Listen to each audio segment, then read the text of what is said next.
एबे आंचलिक पाणीपाग विज्ञान केन्द्र पक्षर एक बड़ खबर सामना आसी।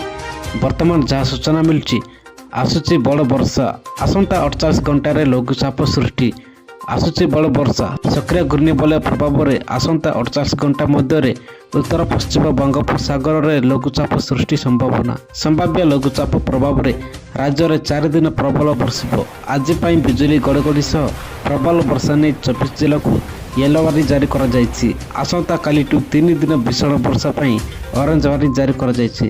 13 तारिख गंजाम नयागढ़ बौद्ध कंधमाल कलाहांडी कटक और अनुगुल आदि जिलार विभिन्न अंचल में प्रबल और अति प्रबल वर्षार संभावना रही। 13 तारिख दिन मध्य उपकूल ओडिशा और संलग्न अंचल में प्रबल वर्षा हेबो। 15 तारिख जाए सारा ओडिशा रे वर्षा जारी रहिबो बोली कहा जायछि। अन्यपटे पाणीपाग विज्ञानी आकलन करुछंती उत्तर बंगोपसागर 19 तारिख में आउ गोटे लघुचाप दाना बाजी पारे। वर्षारे बुड़ीला उत्तर प्रदेश रे प्रबल वर्षा आनीची विपत्ति। रास्ताघाटू नहीं घर द्वार सबुआड़े जलमग्न।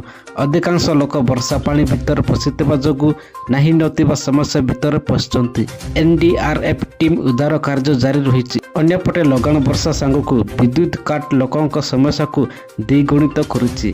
पाणीपाग रे पशिथिबा लोकों अग्निशम बाहिनी उद्धार करुछि। सेपरि रेल धारणा उपर पानी जमी रहिबा कारणरू यातायात सृष्टि होती समस्या। लगान वर्षा को दृष्टि रखी सहर केतक स्कूल को बंद घोषणा करा जायछि।